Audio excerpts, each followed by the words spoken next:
Asithathe ithuba ngokhulu kuyithoba sibingelele kunina bazalwane. Hallelujah. Cela nje uyishayele izandla ngoba khona.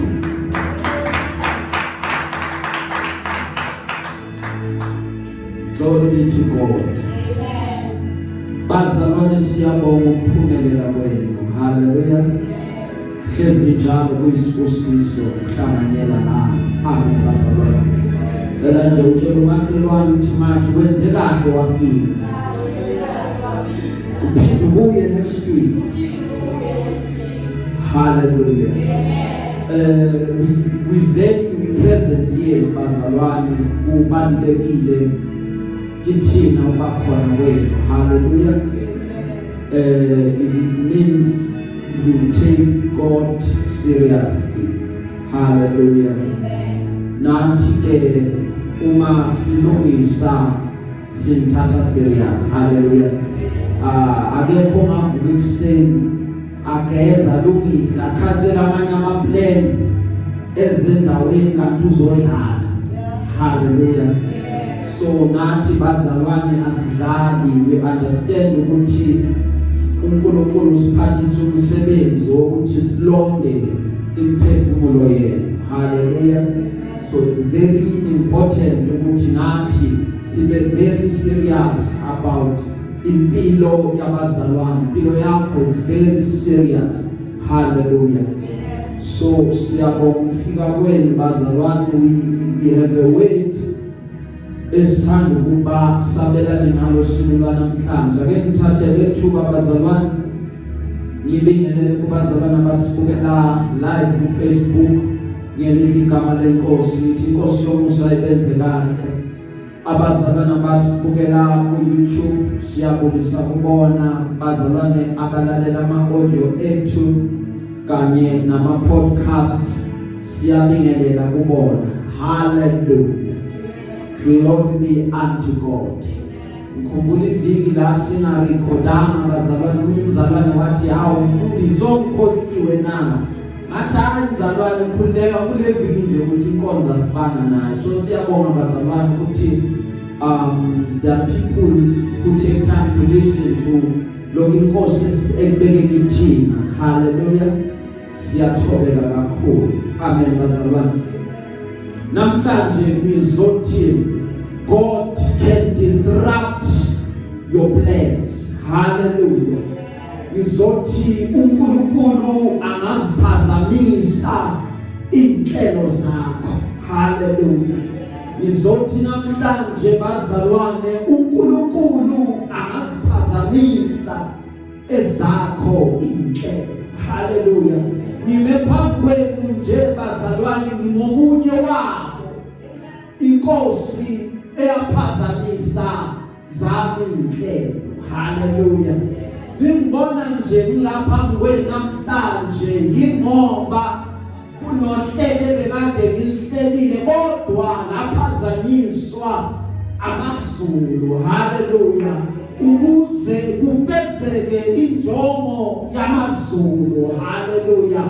Yingakho lento ibe singayekeki ebazalwane once wayibamba ngoba uyaqonda ukuthi kukhulu ukulahlekele but ngesimanga sayo uya understand ukuthi uzuza likhulu.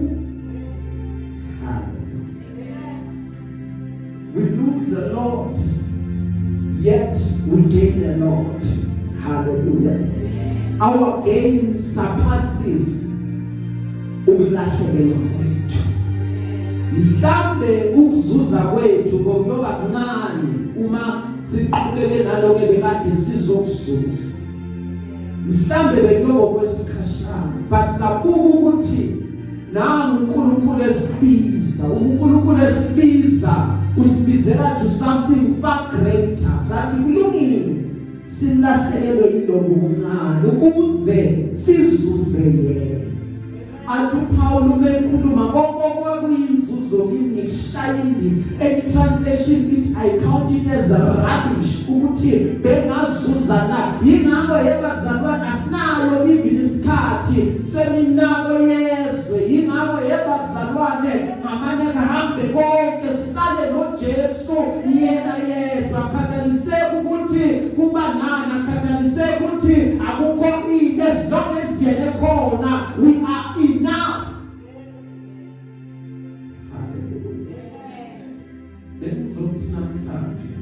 God can disturb or disrupt your plans. Hallelujah. Acts chapter 26, Ncwadi yezenzo zabapostoli. Acts chapter 26, amaverse yebazalwane, verse 9 to verse 18. Hallelujah. Ngicela niphethe bazalwane bese sifundela Acts chapter 26 verses 9 to verse 18.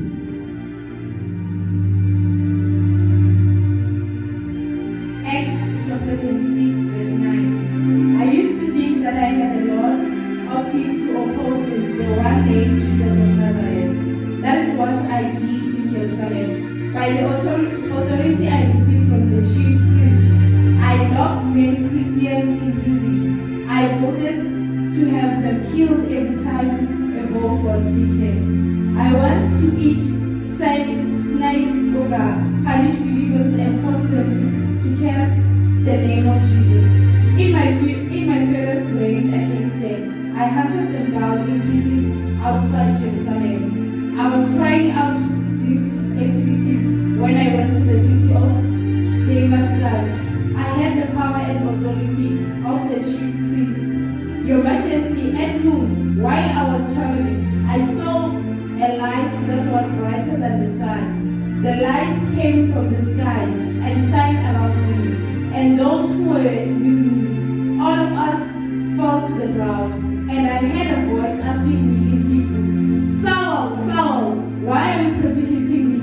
It's hard for a mortal like you to resist God. I asked, who are you, sir? The Lord answered, I am Jesus, the one you are persecuting. Stand up, I have appeared to you for a reason. I'm appointing you to a servant and witness of what you have seen and of what I will show you. I will rescue you from the Jewish people and from the non-Jewish people to whom I'm sending you. You will open their eyes and turn them from darkness to light and from Satan's control to God. Then they will receive forgiveness for their sins and share amongst God's people who are made holy by believing in me. Amen. Hallelujah. Amen. Rephethe ngesizulu bazalwane sifundele. Siyabonga sisi. Incwadi yezenzo chapter 26 verse 9. Kepha mina ngokwami ngangithi ngifanele ukwenza okuningi okuphambene negama likaJesu waseNazaretha. Lokhu ngase ngikwenza eJerusalem, mina ngabafaka abaningi kwabangcwele ematilongweni. Ngiwatholile amandla kubapristi abakhulu, nalapho bebulawa ngabalahla levoti lami. Nasemasinagogeni onke kaningi ngabajezisa, ngibacindezela ukuba bahlambalaze. Ngahlala kakhulu ngabo, ngibazingela kwaze kwaba semizini yabezizwe. Wathi lapho ngisaya eDemaseko ngamandla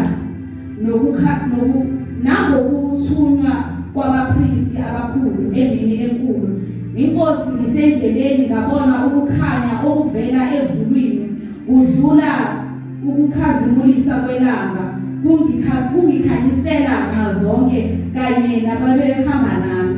Wathi sesiwile phansi sonke emhlabathini, ngezwa izwi elikhuluma kimi ngolimi lwesiHebheru lithi, Sawuli, Sawuli, ungizikelelani na?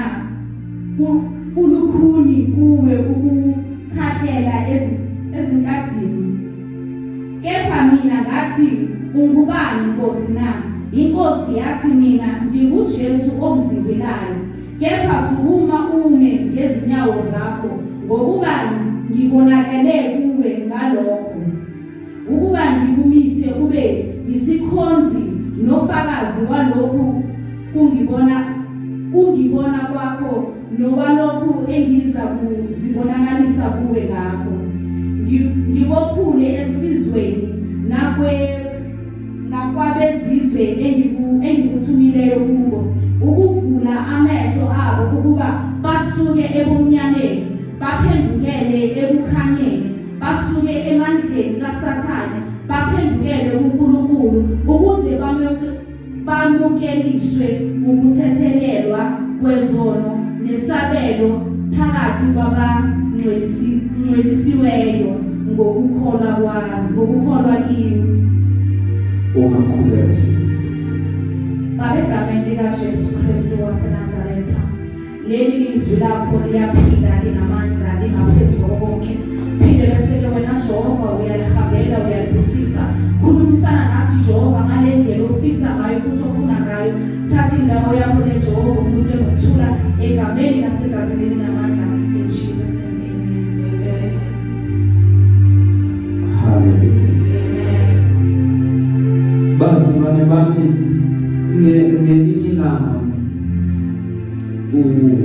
uSolomon bala indaba uthi Solomon kwizakha zakhe inhliziyo yomuntu iceba indlela kepha uJehova uyaqondisa izinyathelo zakhe. Uthi the heart of a man plans a way but the Lord establishes his steps. In other words, the steps of umuntu aorderishwa uNkulunkulu ukuthi kahle kahle uzohamba kuphi noma yena ahlelile but uJehova oba ne-ultimate decision ukuthi umuntu ugcine ahamba kuphi. Manje ithi lento uSolomon akayikhandelanga lento akamananga wacabanga ngoba lento uyithatha kubaba omzalayo uDavide ngoba uDavide umehamba noNkulunkulu washo lakamazwi wathi inyathelo zomuntu ziqiniswa nguJehova. uJehova uyayithanda indlela yakho kusho ukuthi la sihamba khona it is the Lord who affirms ukuthi ufanelekile ukuba uhambe ngale ndlela ohamba ngaso noma kwenzakalani kweyami impilo it is still part of the plan of uNkulunkulu ngoba kunezinto mntakababa ezokwenzeka kweyami impilo yethu kweyakho zingenzeki ngoba uNkulunkulu kusibekela kwethu akufani. Uzothi wena namhlanje God can disrupt or God can disturb your plans. Hallelujah. Ngelinilanga ngikhumbula kunomzalwane ogama lakhe linguMoses lithi iBhayibheli wahlala wakhula while aseGibhithe. Ngiyamthanda uMoses ngoba incwadi yamaHebheru umchaza ithi uMoses ekhulile wala ukuthi abizwe ngendodana yendodakazi kaFaro. Lithi iBhayibheli once decide athi I no longer belong here. Kwabakhona izinto uNkulunkulu azenzayo, kwabakhona izinto uJehova as-orchestratayo ukuthi zenzeke ukuze uMoses azosuka lapho labekade khona kwenye indawo. Lithi iBhayibheli wathi ngelinye ilanga ephumela ngaphandle walaseGibhithe wabona umGibhithe nomHebheru balwa. Lithi iBhayibheli wasukela umGibhithe wamshaya waqeda wambulala waqeda wamgqiba. Bese lithi iBhayibheli ngelinye ilanga wathi uyaphuma wabona umHebheru elwa nomHebheru wathi uyayobalamula wathi ningalwe but laba bathi kuyena ngoba ubulaleloya ufuna ukusibulala nathi maqeda lithi iBhayibheli wabaleka uMoses wabalekela kwaMidiyani ngoba esebona ukuthi indaba yami seyazeka. Lithi iBhayibheli umefika kwaMidiyani wagcina ethola umshado waze walusa izimvu zikababazala wakhe. Now lithi ke iBhayibheli yabazalwane ngelinye ilanga ephumile ayolusa izimvu waqaphela into eyodwa ukuthi ngihlala ngiza la ehlathini kunentaba kaJehova yaseSinayi. Lithi iBhayibheli walela ukufika lapho uMose namhlanje wabona okuhlukile, wabona isihlahla sivutha kodwa singapheli. Waqaphela wathi ngizobuya ngizobheka lesi sihlahla ukuthi sivuthiswa yini kangaka. Lithi iBhayibheli wathi uyabuya ntambama wabona stili siyavutha yet asipheli. Ngoba yebazalwane uNkulunkulu efuna ukubamba unendlela yakhe azokuthola ngayo, unendlela yakhe azokudonsa ngayo. Ingakho lapha ku3 lithi iBhayibheli umile emnyango uyangqongqoza ulindele ukuthi ozwa izwi lakhe maqeda mvulele uzongena ahlale naye adle naye adle noNkulunkulu. Lithi iBhayibheli bazalwane umebona isihlahla sivutha singapheli wathi usondela kusona. Lithi iBhayibheli wabese khuluma kuye uNkulunkulu athi hayi Mose ungabusaphambukele. Moses khumula imbadada zakho ngoba le ndawo bekuyona it is holy ground. Maqede lithi iBhayibheli wayikhumula imbadada zakhe wayilahla phansi before the Lord. Maqede uNkulunkulu wamchazela ukuthi mina Moses ngiyubani, Moses ngiyabiza and ngibizela ini. So na uMoses bazalwane uqhamuka from being a murderer. Lithi iBhayibheli uNkulunkulu uyafika maqede uyamguqula uthi masawuzoya kuFaro because umezoyongena kuFaro akasafiki as a murderer, akasafiki futhi njengomntwana wasebukhosini, akasafiki njenge-heir of the throne, but ufika khona as a God before Pharaoh because uNkulunkulu bazalwane akwenzeka mana-disturb ama-plan akho kata yikho into azokunikeza yona. Athi ehlabelelayo le ngubo sinikiwe kunengubo embathayo wathi wavuma wathi yebo Mose ngizohamba nawe nokungiholela nasehlalelini kunengubo azokubhathisa yona. Hallelujah. So he moves from being a murderer to being a shepherd. He moves from being a shepherd umanuse uyahamba uyoba yirula noma uzoba yideliverer kaIsrayeli, umkhululi kaIsrayeli. uMose ake ngimiyeke uMoses bazalwane sosuke singaqedi. Kunomzalwane ethi iBhayibheli uthunywa eNiniva. Hallelujah. Uthunywa le shona le. It's very tricky ngoba uphambana necebo lakaNkulunkulu. Each time you decide to phambana necebo lenkosi uzokhokha. Kuyabhadala ukuphambana necebo lakhe. Once wa-align nalo yena he pays. But once you go against, you pay.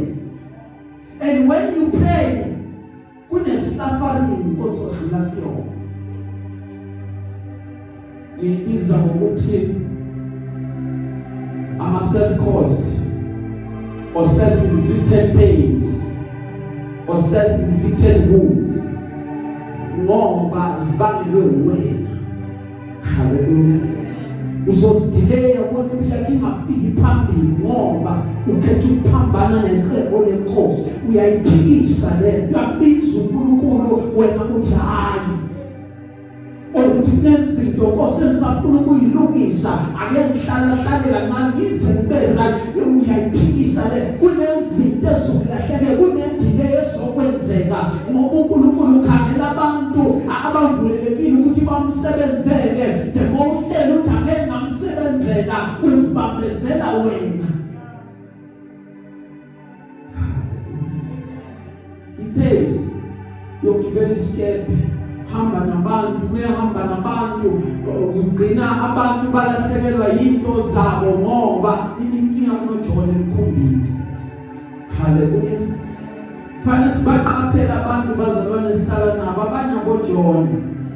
We decided ukubathatha sazobafaka emkhunjini yethu. uJohn umbona ngani kancane kancane lahlekelwa izinto. Kancane kancane kuvuka ivumuvumu kunoJohn emkhumbini wakhe. Haleluya. Each time kunezinto ezokulahlekela, each time kunokuthula nekuzube nalo uma kunalo umuntu wazi ukuthi lo muntu ohleli nawo uhleli noJohn. Kunento ayibalekela ukuyenza enkosini but ngoba ungene la emkhunjini wakho wena uzogcina lahlekelwa izinto. Haleluya. John uphambana nokusho kwenkosi.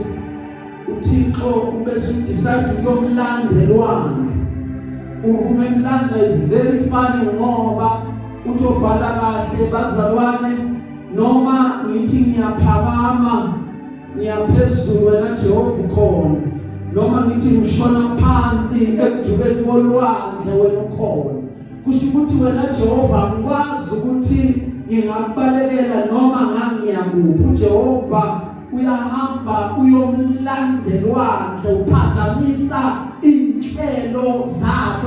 uJona bekathe ubaleka uqedile kanti isola kaJehova liyabona nasekusithekeni uJehova sekamlanda aphakathi kwenhlanzi. Lithi iBhayibheli wathi ngiyaya ngakhumbula umhlabelelo omdala othi ngokulandela umsindisi noma banye bekudela kepha mina ngokulandela.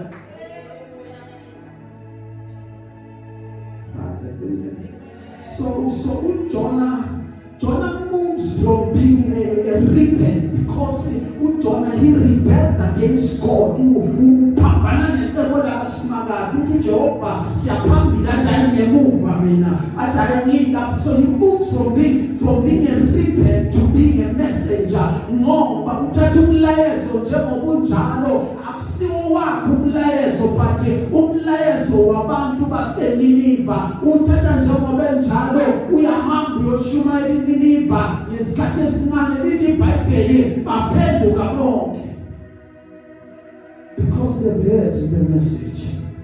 Hallelujah. Glory be to God. Glory be to God. Sikhushwa abantu abangasetshenzwanga kepha bafuna ukusebenza. Hallelujah. Kukhona abantu abazalwane befanele baqale basetshenzwe before bayosebenza.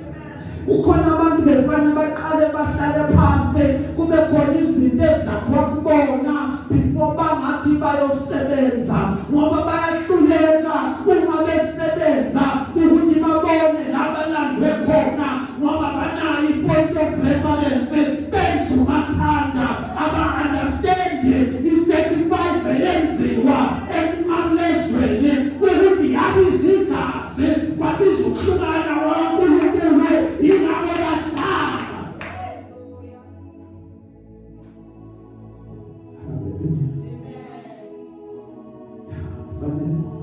Fanele setshenzwe bazalwane.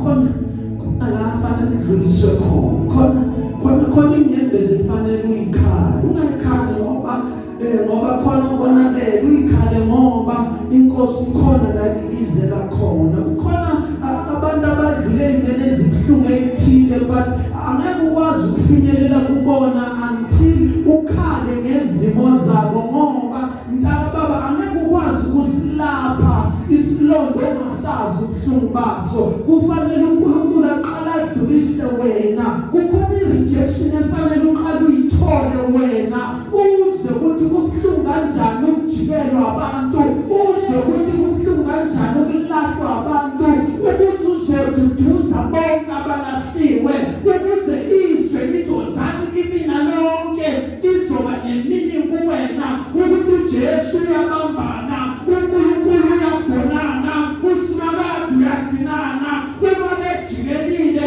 kulungile ngoba you found your comfort in the Lord. But until you do that, you will never know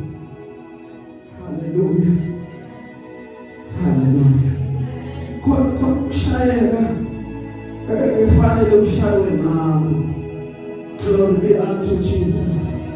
Ngikhumbula uGideon ngelinye ilanga lithi iBhayibheli wathi ebhula ukolweni enganake lutho lithi iBhayibheli avikela lokho kuncane nabo ukuze bangafiki bezokuthatha. Lithi iBhayibheli kwafika ingelosi kuyena yathi kuyena qawe namandla wona uthini lo ngoba mina ngivele esizweni esincinyane lamandla ngwabona uNkulunkulu usezophazamisa inhlelo zakhe uthi wena ozohamba ulekhulula uIsrayeli uyiqhawe linamandla kunamandla uJehova wabeke kuwena wena ngenzeka wabone wena ngenzeka wazi ngizothi kuwena namhlanje uNkulunkulu uzophazamisa inhlelo sonazo.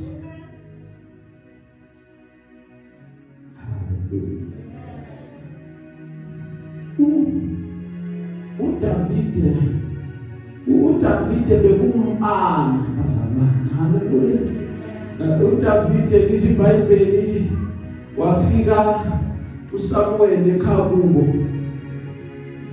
uNkulunkulu emtshelile ukuthi uzogcoba inkosi endlini kaJese. Lithi iBhayibheli kwalethwa abafana bonke. Uma bevela abafana khona lo bhuti kaDavide onamandla oneyikhwepha ubona nje ukuthi lo indoda yenu ufanelekile ukuthi angagcotshwa beyinkosi. Wathi uyaphakama kanjani thobani bazalwane Samuel wathi uyaphakama Samuel yamgcoba waphakama yena uphondo lwasala zama amafutha aphelele ngoba kuyahlukana la egcotshweni yabazalwane. Haleluya. Khona abantu esizobaphakamela thina kanti uphondo aligelezi kubona. The oil is cut. Hallelujah. The oil uphondo lwamafutha livalekile. Wena uzophakamela but uJehova athi not lo. Ngoba mina angibuki ngamehlo, angibuki ngaphandle but ngibuka inhliziyo. Ngifuna lo wenhliziyo yami, ngifuna lo ohlala nami, ngifuna lo oyisithandwa somphefumulo wami, ngifuna lo okwazi ukuchitha isikhathi ahlale nami.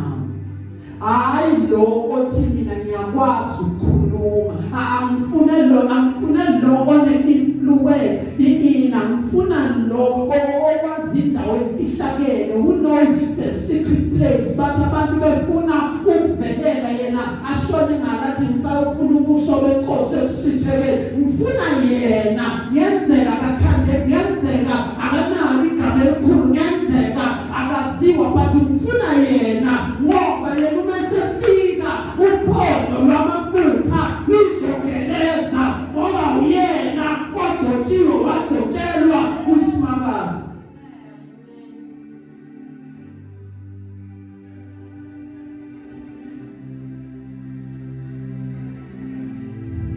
Hallelujah.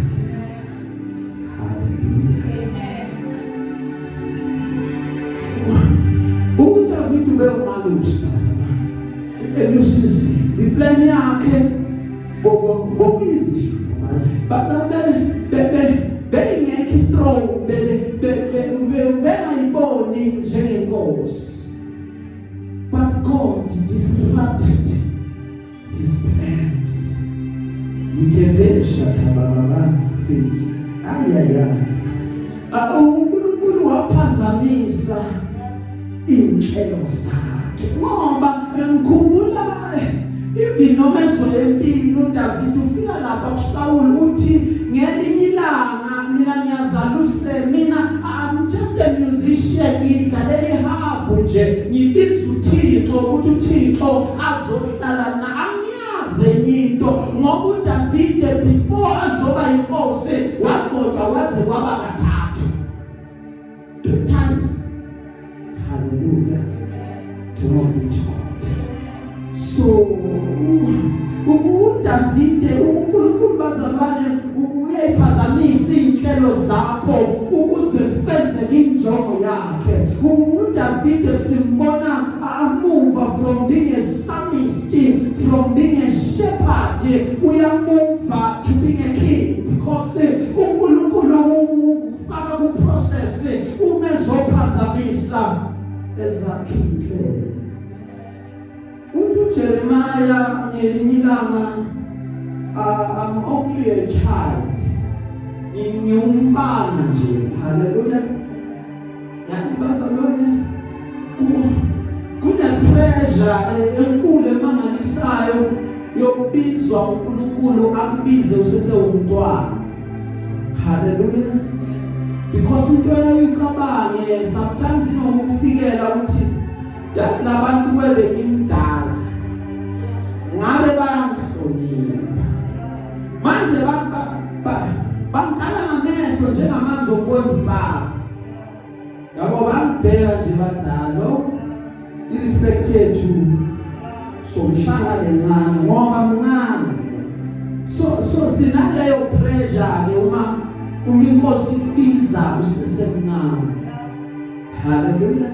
Ingawu Jeremiah wathi inkosi mina ngumntwana nje, but uthi uNkulunkulu ungathi I'm only a child, but go to everyone ekuthumela ke mfike kuyena umtshele wonke lamazwi engikade ngitshela wona. uJeremiah resisted the call kaNkulunkulu ngoba bekadingezi ngobumnandi. Yebazalwane, sometimes ubizwa kwethu kuyabiza yebazalwane ngoba akuzi ngobumnandi. Life amelini sigcina singawadanga amakasteni namajele, but sisalawude inhlupheko. Uthubheka ngale nayo inhlupheko, uthubheka ngale nayo inhlupheko, uthandaze noma ungafuni. Because noma thandazi vele you under attack kaqedwa nawe. Ngivuka uthanda ushono khona yothandaza. Sometimes awazi ukuthi yolana ndlela namhlanje, but ayikho into engiyaziyo ngazi umthandazo ngoba uThixo ngazi ukuthi uyayenza indlela uzongenzela nami indlela. Ugcina ufika la 10 noma ngasadla ngilungile senza ngena ku fasting engablenwanga. Hallelujah. Inqobo nje uma ngisasenayo inkosi, uma ngahlukananga nayo ngoba umphefumulo wami uyafunwa, igama lami liyafunwa ukuthi nalo kufanele ashone phansi naye lo kufanele afane nabanye. So angikwazi ukudisithini. Sometimes uJeremiah umezobizwa bazalwane bongekho mnandi. uNkulunkulu bamsile ukuthi aphazamise lo ebekade sesithi sihlelile.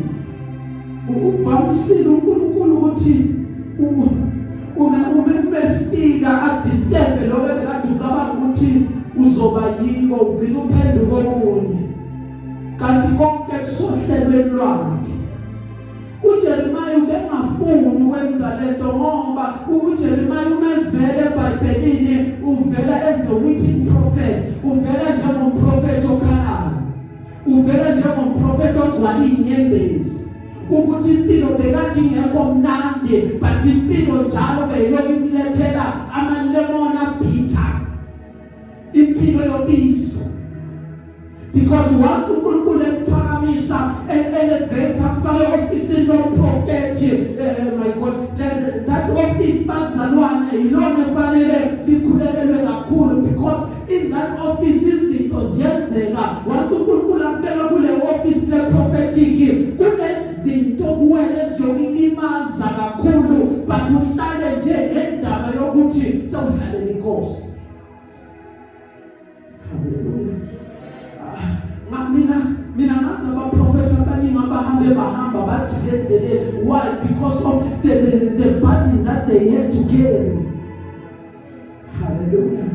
It is not easy to carry something that is prophetic, because fanele ukuthi uye inhlelo zakho maqedwe nake inhlelo lezi izinto akunikeza sona ulalele yena ukuthi ukhuluma uthi noma angakuvezela umzalwane othile athi mkhulekele, you will spend time, you will do it due diligence. Uloku umthandazela ne-hour liyaphela, uloku umthandazela ngobani? Ngoba inkosi ibeke yena kuwe ukuthi mthandazele. Mabakufuna ungatholakali ngobani? Ufuna ukuzwa ukuthi inkosi ithina, awufuna ukumista. Angathi Shumayela wethatha imali yokuba. Hallelujah. Glory be to God. Ngiyabuka labantu bakithi bazalwane. Ngathanda statement sakaRebecca ngelinye lamalanga. uMalope wathi dala hlabele ingoma zakhe ziculwa over. Babuza umbuzo bathi ngelinga uzoba umfundisi na? What I will never become a pastor. Because God has not called me to become a pastor. Hallelujah. So bazalwane kunezinto ezihluphayo esifuna ukuthi thina abantu bas-elevate ngoba naku kubukeka ngazuthi unamavesi ayi-2 ayi-3 then wena sewubona kahle ukuthi mina ukushumayela ngiyakwazi. Kahle kahle ungena kulento mpumi asingenanga ngoba sithanda. Sathathwa kahle kahle besithi siyahamba, besithi siyabaleka nathi njengabanye bathi kwaba khona isandla esisinqabayo esithi ngiyabuya ufuneka la. Hallelujah. Salamba bazalwane uthi Jeremiah inkosi ilwe nami. Uqala uthi wena simakade ungiyengile ngayengela. Shuthi ungidonsile ngadonseka. Uthi walwa nami waqeda wangahlula. Nisibona sila ingoba sahlulwa inkosi. Hallelujah. Sathola umbiko othi noma ungayapi indaba yakho angeke ilunge unless uyikhonza inkosi. Noma ungayapi noma wenzane akukho kuzokhanya. Hlala enkosini, hlala enyaweni zenkosi, inkosi izokumangalisa. Hallelujah. Noma kunye nasafika kephuma nenkosi nento zonke. Hallelujah. Ungathathwa konke akunanda. But if I have the Lord on my side, I have everything. Angifuni konke if inkosi ayikho. Ngamane bazalwane izinto zezwe zingihlule. Athi komsiza ngani umuntu ukuzuzizwe lonke alahlekelwe ukuphila kwakhe. I am concerned about my soul. Noma ngasadumanga, noma ngasavelanga TV, but my soul is right before God. Angamngelisa ukuphumula. Okunengi akunandaba nabo. Noma bangasangazanga abantu akunandaba. Kepha inkosi ungingazi kwalizothi wenda good and faithful servant.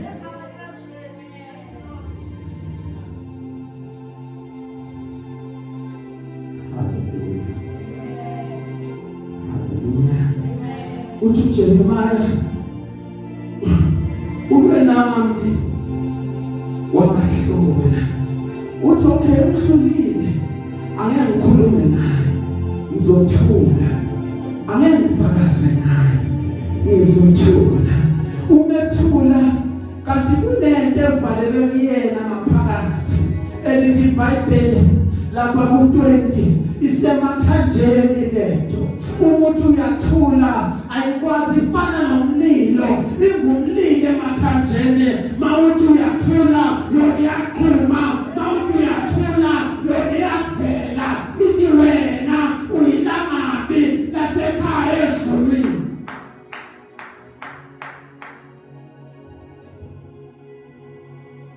Ngelinye ilanga uJesu uya kumadoda, thola lamadoda doma amafishi. Uthi kuona, follow me, I will make you fishers of men. Uthi yekani inhlanzi, yekani amafishi, izakho abantu lithi iBhayibheli bashiya amanetha bamlandela. Nkosami, bashiya amanetha bamlandela. Uma behamba khona abazovukayo bathi kasiyothola ngoba sesidele konke. Yebazalwane kashiwa uyadela konke maqeda beshiya amlandela. Lithi iBhayibheli ngelilanga bazalwane uFilipu wathi ehlangene nabazalwane inkosi yamyekisa ukuhlanganyela nabazalwane. Inkosi yamthuma endleleni eya eSouth eya eGaza from Jerusalem. Lithi iBhayibheli uFilipu wathi inkosi umthumaphi wathi inkosi kunomthenwa lapho ovele eTopiya efanele uyohlangana naye ngoba uphethe imibhalo uyayifunda yedwa akayiqondi imibhalo. Lithi iBhayibheli uNkulunkulu bazalwane wayebisa uFilipu waya kumthenwa wafike wakhuluma naye wamchazela ukuthi imibhalo ithini. Waqeda bathuma behamba bedlula babona amanzi wathi ngcono ngithanda ngibhabhadiswa. Wabhabhadiswa ngoba uNkulunkulu bazalwane une-tendency yokuthi afike ashintshe inhlelo zakho. Ngelinye ilanga uJosefa waqhuba enhliziyweni yakhe wathi uyamlahla uMary, wathi uyamlahla uMaria. Lithi iBhayibheli inkosi yanele ukubona ukuthi usefuna ukusuka yenza kuyena ngengelosi yathi Joseph uzungamlahla uMaria ngoba lokho kungene kuyena kuvela kuNkulunkulu. Akusona isandla somuntu esenze lokho kepha umoya oyingcwele okhulelise uMary. So inhlelo zakho zikhansele, put them on hold, ungaphindi uyekuzona ngoba better plans for you. Peter sebaphikile bathatha uJesu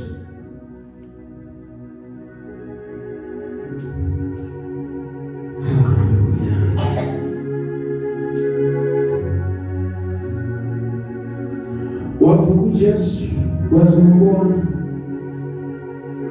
ukuze kulungiswe udaba lwabo. Wambuza wathi Peter uyamthanda na? Wathi yebo Nkosi ngiyamthanda. Waphinda uJesu Peter uyamthanda na? Yebo Nkosi ngiyamthanda. Waphinda okwesithathu Peter uyamthanda na? Wathi Nkosi wena wazi. uJesu kade bekade azokwenzani bazalwane? uJesu bekazokhansela okukhulunywe eqaleni kuthiwe lingakakhali kathathu uyobe sekamphikile. Wathi mina Nkosi angengaze ngakuphika. Wathi thula uzobona. Lithi iBhayibheli wamphika. From lapho uPeter wazizwa afika dejected ukuthi manje uselahliwe.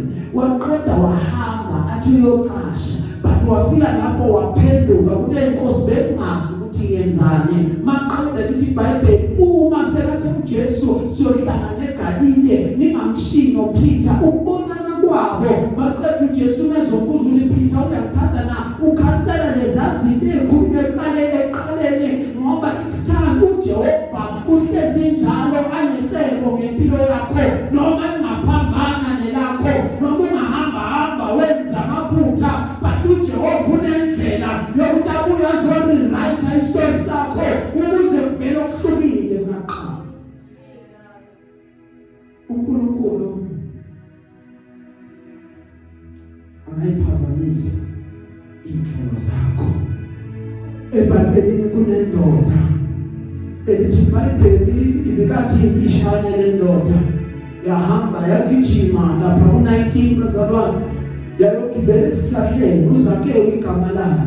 Lithi iBhayibheli uJesu meza wafika wasoma kulesihlahla.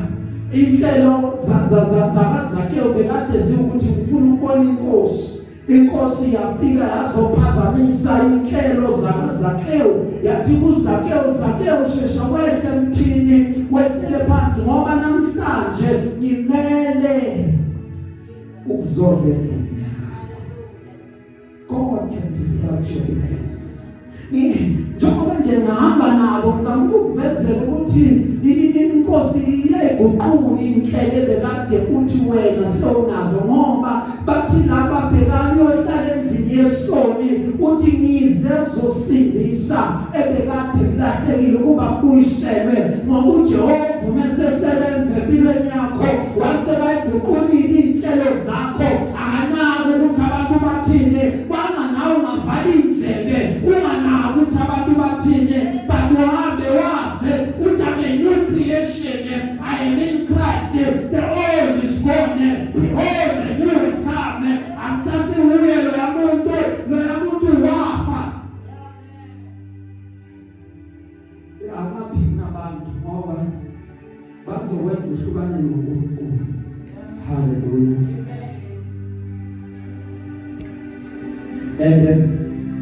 Izulu lokufaka banalo. Hallelujah. Kunomfelokazi waseZarefati bazalwane, lithi iBhayibheli Elijah wanele ukufika kuyena lo mama, wakhuluma kuyena kunesomiso kune-drought, wathi kuyena ngicela ungiphe amanzi, wathi hhayi amanzi kulula ukuthi ngiwathole.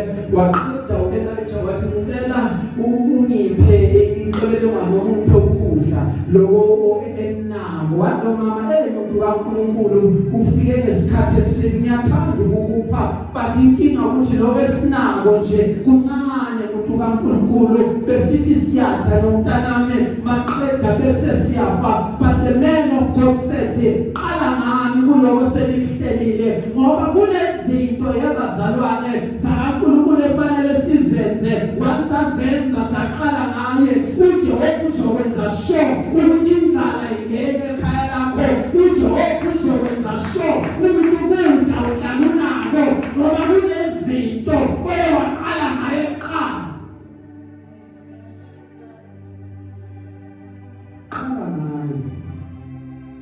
Hallelujah.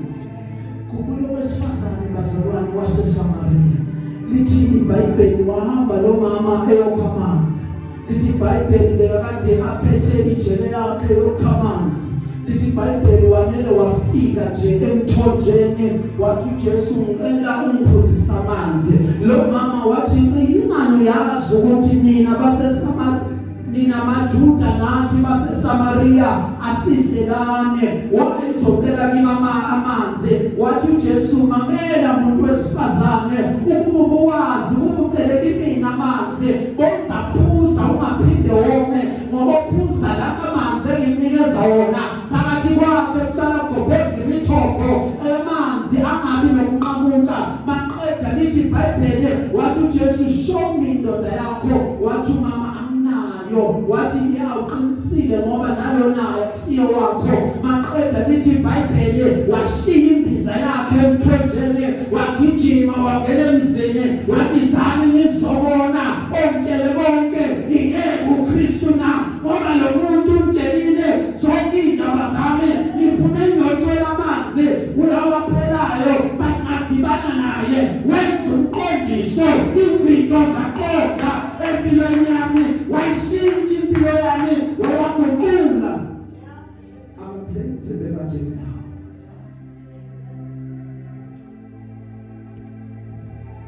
Ngede bazalwane, ngede. Hallelujah. Wathi uzane nizobona umjele konke. Hallelujah. God can disrupt your plans. God can disturb your plans. Ukuthi uzohamba kanjani masakhathazeki, bheka yena emnqamko. Hallelujah. Ngikhumbula isela esiphambanweni. Lithi iBhayibheli loba kuthe ubelenga lapha, lomunye wakhuluma wathi lesi isigebengu wayesingazehlisi, wayenathi singasehlisi nathi sisizakale sisikhulule. Wathi thula wena, thina sinekhala, thina besibamba abantu inkunzi, lo akanaqala, lo uyalenga nje ngoba abantu abanaqiniso. waqeda wathi kuye, ngicela mawufike embusweni wakho bese uyamkhumbula, umkhumbule embusweni wakho. Ngithanda impendulo kaJesu, uthi uJesu namuhla eparadise lika Baba ngizoba nawe, ngoba yebazalwane uNkulunkulu can change your plans. Hallelujah. Yingakho ngafunda intiyodwa ukuthi mina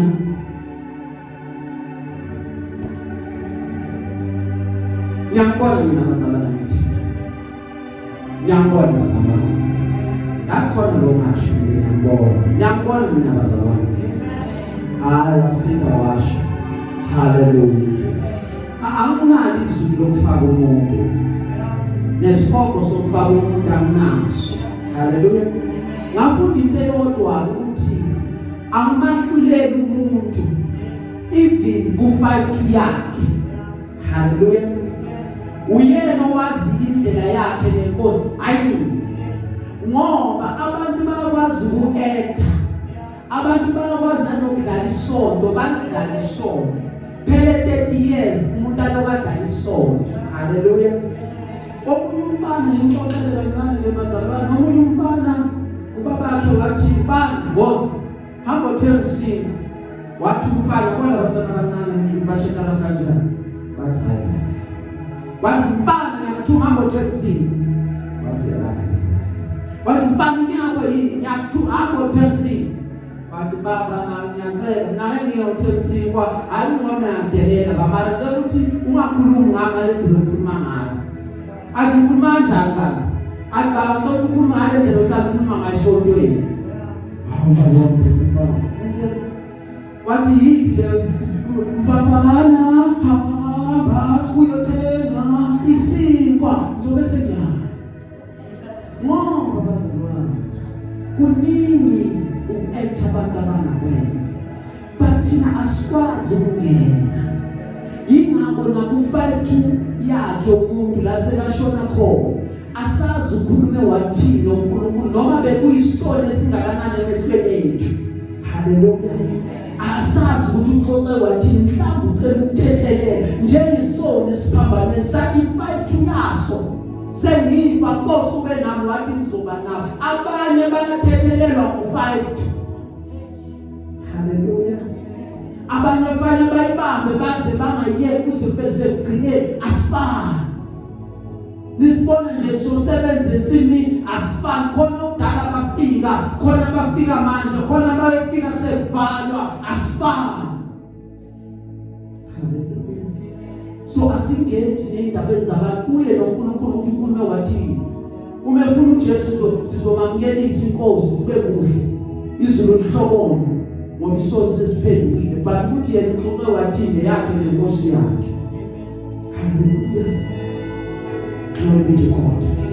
Sengcina ke bazalwane, ngizothi mina ngikhumbula uPawulu benosina. Lithi iBhayibheli lapha ku-16 bashaya, baqeda bathathwa bafakwe ejele. Hallelujah. Uma beshayiwe baqeda babiza inkosi, balanda inkosi, bathi wena Jehova uyahlala endumisweni yabantwana bakho, nasi isihlalo sakho, wena ngagalala yamazulu, wena ngqongqoshe kumkani wokumkani. Bathi unyangelenisa yongamela le ndawo, sizoyihlala ey'nyaweni zakho. Bathumisa phakathi kobusuku, lithi iBhayibheli imoshwa zabeswa, kanti le ndumiso iyahamba, kanti le ndumiso ayiphinda bekhona, iye phezulu emazulwini, iyolanda uThixo. Ithi le ndumiso awukwazi ukuhlala le, nasi isihlalo sakho sisibeke la, wazohlala la. Njalo uma bedumisa abantu benza ukuthi uNkulunkulu azohlala phakathi kwabo, anawenzeka uma behleli naye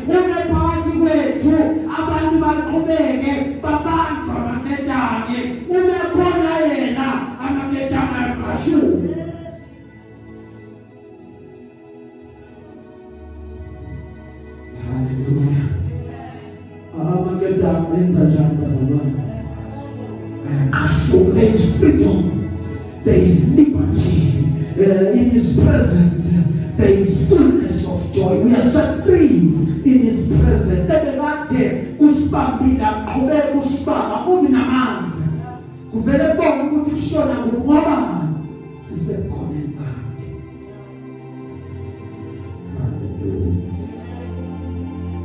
UPawulu benosila badumisa. Uma bedumisa kwavuleka iminyango ejele. Waqhaqhela amaketanga eboshweni. Kanti khona uJeda lapho. Ethi iBhayibheli ubeko wezizwe. Wahosha inkemba yakhe. Ngoba yebazalwane asiqhubekele simdumisa uNkulunkulu senaqala. Uma simdumisa uNkulunkulu uzokwenza ukuthi nalabo abasigadile baphathwe ubuthongo balapha. Asiqhubekele simdumise uzokwenza ukuthi amaketanga asibambile maqeda besayawa. Into ebekade isibambile ayiphindi isibambe. Glory be unto God.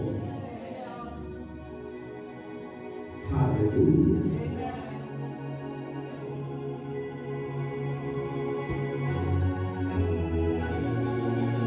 Lithi iBhayibheli wahosha inkemba yakhe washiya ukuyibulala.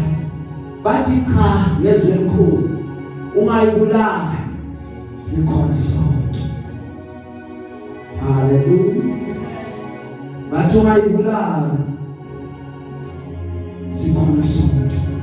Wacela amalayithi ukuthi ikhanyiswe. Wagijima weze enyaweni zabo. Wazothi senze kufanele ngenze njani ukuze ngisindiswe. Wavuma uJesu khona lapho.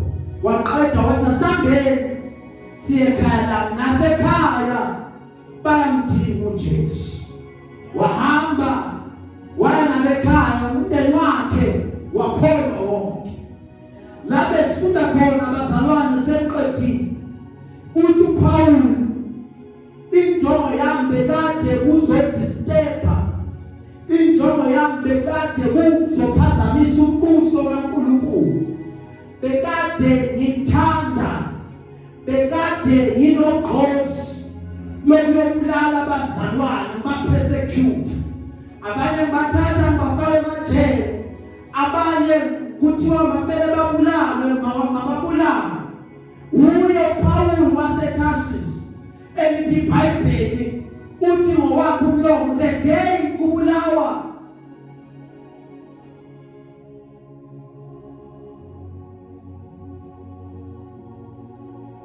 loyamzalwane bekakhona alinde impahla zakhe. Hallelujah. Glory be to God. Zamcabanga igama selabaleka maraqala ngolesi. Hallelujah. Uthi bekade ngikho babulawa nje abazalwane ngikho. Ngiyunyana wami uthola kubaFarisi ukuthi ababulawe nabantu. Ayiphele ikingdom yabo. Ayingaqhubeki le ndaba abayimemezela. Ngakade ngikho. Kahle kahle ngasuka ngiya kumishini eDamascus. Uma ngihamba endleleni ngiyofeza imishini yokuthi ibandla linqaba. Lithi iBhayibheli wathi ubehamba eDamascus wayebasendleleni kwashaya umbane. Makushayela enkulu bawabonke. Uma bewabonke lithi iBhayibheli yena wezwa izwi ngoba besekhanya khanya ngasuthi la.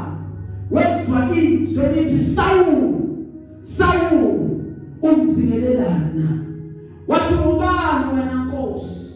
Wathi uJesu Kristu waseNazaretha omzingelayo. Ngoba wonke umuntu ozingela ibandla uzingela yena. Lithi iBhayibheli yebazalwane waqeda wathi kuyena vuma-ke manje ngoba ngeke ukwazi ukuthi umqobe. Angeke ukwazi ukuthi uqede ngami ngoba wakhuluma uJesu. Umetshela uPeter wathi wena uyidwala. Phezu kwalelidwala ngiyokulakha ibandla labo. Wathi amagetsi aseHades awazukulahlula. Ibandla lizohlulwa ngoba uyasho bhalayo uthi since the days of John the Baptist the kingdom of God suffered violence and the violent they take it by force. Ahlulwa ibandla. uNkulunkulu uzo-aligna, uNkulunkulu uzobeka abantu ngokwepurpose yakhe. uNkulunkulu uzophendula abaningi kulesi sikhathi. Kukhona ukuxokozela yabazalwane okuvulekile ezweni lakamoya, but yabazalwane hlalane ekukholweni, hlalane ethembeni, nethembe uNkulunkulu, nibambelele ezifundisweni zakhe, lobe nakwamukela nibambe kukona, nize ningasuki. Noma bangathi uYesu uJesu ngapha, nize ningasuki, nime eqinisweni nalamukelayo. Kubizwa ulazi iqiniso ukuthi utheni ezwini lakhe concerning ukubuya kwakhe. Hlalani kuyena ninganyakazisi. Do not be moved. Nize ningathuki ebazalwane, nize ningakiyeki ukukholwa, bambelelani ekukholweni. Ngizothi kini nasemgcina, may God disturb your plans. Ngiyafisela, may God disrupt your plans. Konke uJehova kaguqule, uJehova kaguqule direction yempilo yakho. Umucabanga ukuthi siyale kanti siyale. May God disturb your plans. Uma disturb, greater good comes out. Ingakho Romans 8:28 athi konke sebenzelana kube kuhle kwababizwe ngokwecebo lakhe. So noma ngawadisturb mntaka baba, I am not moved. Noma ngawaphazamisa, angawudicikile ngoba ngiyazi ukuthi khona kuhle angibekele wona, especially my 29:11. For I know the plans I have for you. Plans to prosper. Ufuna ukuphumelelisa, awadisturb to cause havoc. Namane, ufuna ukukunyusa, ufuna ukuphakamisa level yakho. Ufuna ukumuva ungabi physical kakhulu. Ufuna ukuthatha kwenza ukuthi uphinde ube spiritual. Ngoba yonke athekeza kuwena yizi physical, iza spiritual. So amehla akho kamoya kumele avuleke. Wathi angavulekanga usenkingeni, yingakazophazamisa izinhlelo zakho. Akavusi nje ngo-3 ekuseni athi hambe etoilet. Akavuseli ukuthi uyokhala, ukuvusela ukuthi ukhuleke, uyilahla ngokuthi wena mawuqedwa uyohamba. Hallelujah. Kanti uyazi yena ukuthi ukuvusela ngoba akaphazamisi nje inhlelo zakho, uphazamisa nenjongo. Yingakho that still voice mayikhuluma fanele uyilalele. Sesiqedile bazalwane, fanele uyilalele that still voice uyikhuluma ithi khuleka. Thandaza manje. uNkulunkulu akuvezela umuntu umzalwane othize athi mkhulekele ngesineke. uNkulunkulu akuvezela into ethile athi ikhulekele ngesineke. Bazalwane sihlaleni ezulwini, khona singazi ukukhohliswa, khona singazi ukudumiswa. Glory be unto God. May God disturb your plans. Hallelujah. May God disrupt